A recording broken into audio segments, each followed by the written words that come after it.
The story begins with a married couple, Dana and Charles.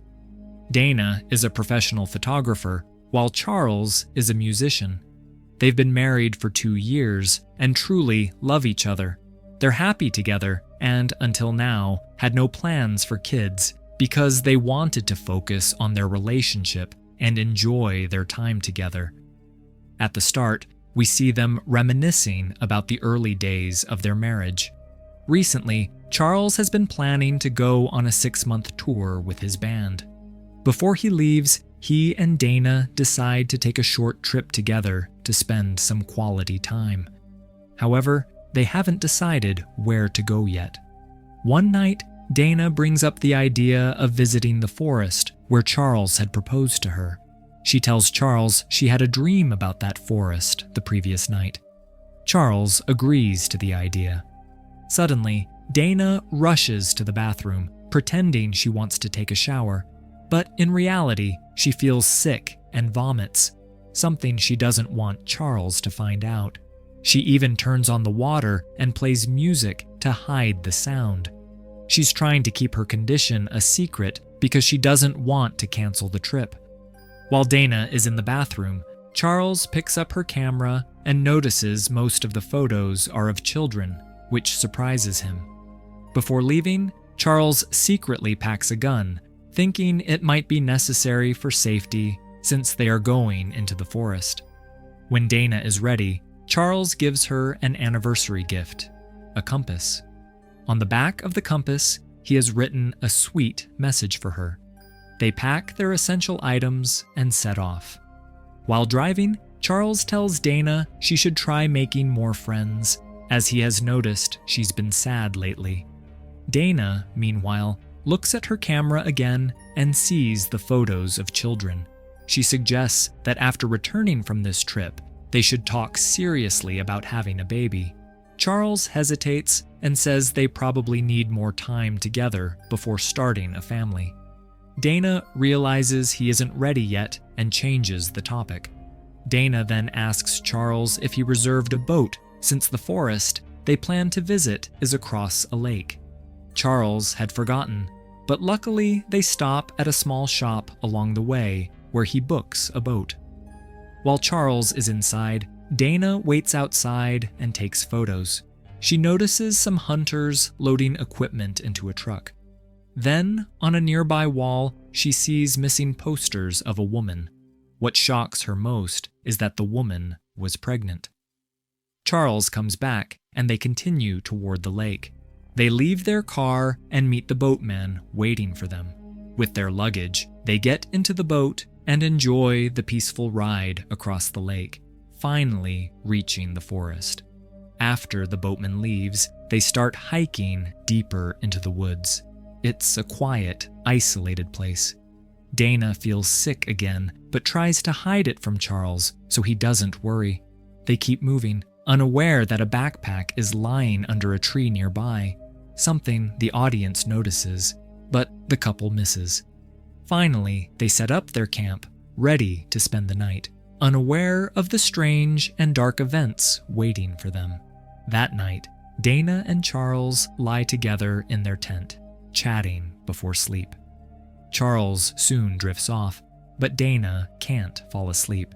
She picks up her camera and steps outside to take a few pictures around the area.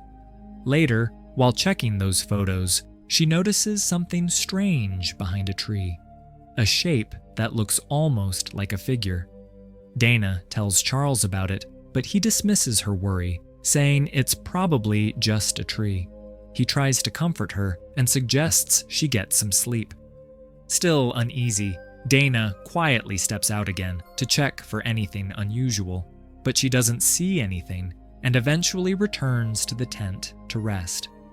Later that night, she suddenly wakes up to the sound of gunshots echoing through the forest. By morning, they decide to move further into the woods, fearing hunters might be nearby. Dana complains about the noise, and they both agree to find a quieter, safer spot. They hike deeper into the forest, which is risky but feels necessary to Dana. They finally set up a new campsite. While talking about the previous night, Dana suggests maybe they shouldn't have come at all. Charles feels hurt by this because it was Dana's idea to come here in the first place. Upset, he leaves the conversation and goes to rest inside the tent. Dana starts exploring alone and soon discovers an old abandoned tent hidden deeper in the woods. Curious, she checks inside and finds a strange book filled with information about newborn babies. This makes her uneasy. It seems connected to pregnant women somehow. Dana quietly keeps the book but doesn't tell Charles about it. Later that night, as they try to sleep again, loud gunshots echo once more, even though they had moved far away. Startled, Charles grabs his binoculars and sees a group of hunters nearby, gathered around a fire with their four-wheelers, shooting into the darkness. Frightened, Charles quickly reaches for the gun he secretly brought. Dana gets angry at him for carrying it without telling her, but Charles insists it was the right choice because they're deep in the wild and danger is real. As they argue about the gun, tension rises between them, and they realize they might be in far greater danger than they ever imagined. Just then, terrifying screams echo throughout the entire forest. It's not only Dana and Charles who hear them. The group of hunters nearby also becomes alert and panicked. Soon after, the sound of people screaming in pain fills the air, as if something has attacked them. Frightened but determined to help, Charles grabs his gun and runs outside, leaving Dana alone and scared inside the tent. A short while later, Charles returns, carrying an injured man over his shoulders. The man is in severe pain and screaming wildly. With no other choice, Charles punches him to knock him unconscious so they can treat his wounds. While bandaging him, Dana and Charles notice a strange, claw-like nail stuck in his shoulder, something that looks like it came from a wild creature. The man's condition is worsening fast. Dana insists they need to get him to a hospital quickly. She suggests using the hunters' four-wheelers since they're nearby. Before they can leave, they sense a presence moving outside the tent. Something large is circling them. Realizing it's too dangerous to step out, they decide to wait. Suddenly, the injured man regains consciousness and introduces himself as Sean. Charles tries to give Sean painkillers, but Sean refuses at first. Dana tells him that her husband is a paramedic, though it's a lie to convince him. So Sean finally accepts the pill. Charles then asks Sean what exactly happened. Sean explains that 2 weeks ago, his brother went hunting in these woods with some friends. During the trip, his brother saw something terrifying by the river and never spoke about it. Days passed, and he didn't return home, which is why Sean came looking for him. Sean suddenly mentions that he wants revenge for his brother. This alarms Dana and Charles. Dana asks, "Revenge on who?" Sean quickly changes the subject and avoids giving a direct answer. When Dana and Charles look away for a moment, Sean secretly spits out the painkiller instead of swallowing it. Charles suggests they should wait until morning to leave safely, but Dana insists they need to escape immediately. Sean warns Dana and Charles to shoot immediately if they see anything, without hesitation. Soon, they hear the eerie noises again. Charles thinks it might be animals and fires his gun blindly into the dark. Suddenly, something with sharp claws tears through the tent, and the strange sounds stop. The atmosphere becomes tense and terrifying. Outside, the audience sees a glimpse of a strange creature's claw moving near the tent, creating an even deeper sense of fear. Inside, Dana, Charles, and Sean stay on high alert all night. Charles suggests they try to reach the car first thing in the morning. Meanwhile, Sean's behavior starts to change. Instead of encouraging them, he begins to scare them more, saying that before they even reach the car, the creature will tear them to pieces. When morning comes, Sean thanks Dana for saving his life. Dana corrects him, saying it was her husband who really helped. Sean then strangely tells Dana that she reminds him of his wife. Just as they're about to decide their next move, they hear noises again. Charles uses the binoculars and sees a man crawling toward them. It's Howard, one of the hunters. Sean identifies him as his friend. Charles wants to go help him since Howard looks injured, but Dana stops him. Suddenly, the hidden creature grabs Howard and pulls him away, leaving behind only his scream. Howard's body is dragged off into the woods, confirming he's dead. Originally, they planned to escape during the day, but now even daylight doesn't seem safe. Dana starts suspecting Sean knows more than he's admitting. She asks him directly what's really going on. She questions why the creature hasn't attacked them yet when it had so many chances. At first, Sean avoids answering and tries to change the topic, but when Dana keeps pressing, he finally shares a chilling story. Sean reveals that many years ago, there was a small village near these woods. During a terrible famine, the villagers, guided by old superstitions, they caught a woman and sacrificed her, but they didn't know she was pregnant. Before dying, she gave birth to a child. With her death, a curse fell upon the forest and the entire area. Ever since, pregnant women have mysteriously disappeared in these woods. Sean says, "My grandmother told me this story. I didn't believe it before, but now I do." Every pregnant woman who entered these woods mysteriously disappeared. The villagers believed her vengeful spirit was behind it, and even today, these disappearances continue. Hearing this, Charles and Dana think it's just an old legend to scare people. But deep down, Dana feels uneasy because she has been hiding a big secret. Later, Sean finds the book that Dana had discovered in the abandoned tent. Remembering something, he suddenly asks Dana to examine his back. Though she initially wants to help, Dana realizes Sean has hidden motives and refuses. This angers Sean. At that moment, Sean quietly grabs Charles's gun. Before Charles can stop him, Sean shoots, and the bullet hits Charles in the leg.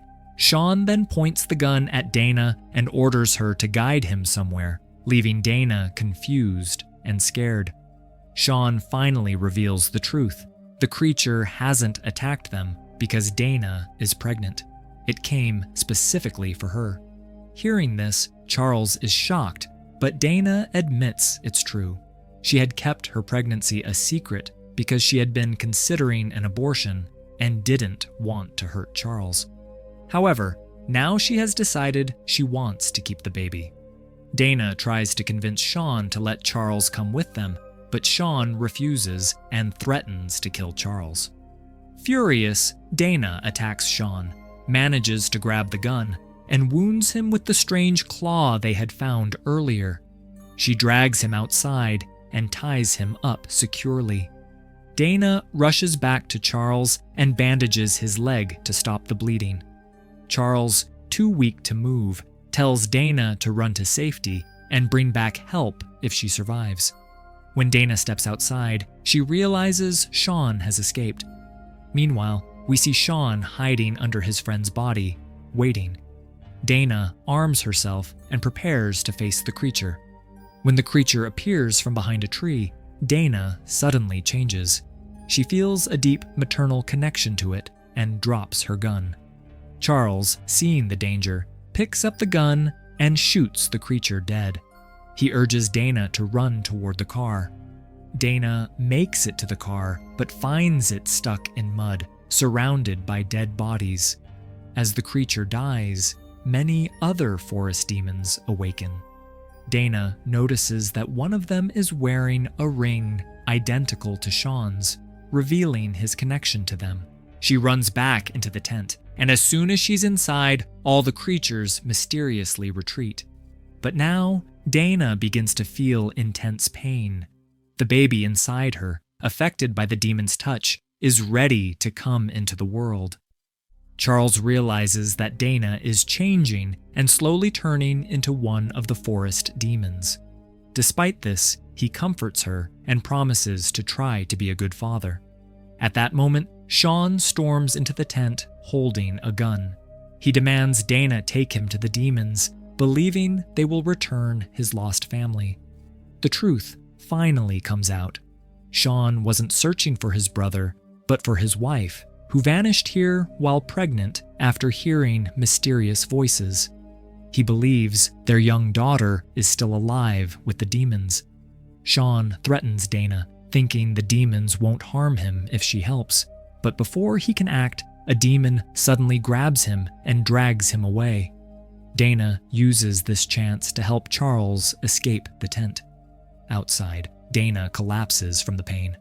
Sean appears again, trying to use Dana to beg the demons to return his daughter. Suddenly, a small creature, once human, but now fully transformed, appears. Sean and the creature fail to recognize each other. In a desperate move, Dana pushes Sean, and he gets fatally impaled on a sharp antler. As Dana's transformation accelerates, she shares one last emotional moment with Charles, reaching out her hand as if remembering their life together. Then she snaps his neck, ending his suffering. Surrounded by forest demons, Dana gives birth. The baby's cries echo hauntingly through the woods. Sometime later, we see a young girl entering the forest. She finds the old tent that once belonged to Dana and Charles. This hints that the same deadly cycle will now repeat with her, closing the story in a chilling, tragic loop. So, what was the meaning of this story? Let's try to understand it. At its heart, Arbor Demon is about the deep fear and uncertainty connected to motherhood. Dana hides her pregnancy because she isn't ready and is afraid of becoming a mother. The forest demons are not just random monsters. They symbolize the powerful, mysterious side of motherhood that she is scared to face. The village story about sacrificing a pregnant woman shows how society has always controlled and judged women's choices. It creates a dark legend where pregnant women are not safe and get claimed by the forest. Dana's transformation into a demon shows how her fear and the forest's curse finally take over her. It also suggests that motherhood can change someone so deeply that they feel like a completely different person. Charles's injury and death represent their broken relationship and the pain caused by secrets and fear. Sean's story is about loss and obsession. He lost his wife and daughter and becomes blind in his search for them. The ending, with the new girl finding the old tent, suggests that this curse is endless. The forest keeps repeating the same cycle, trapping more women and continuing the horror. In the end, the film is not just a creature story. It is a dark metaphor for how pregnancy and motherhood can feel overwhelming, and how fear, guilt, and old beliefs can turn something natural into something terrifying.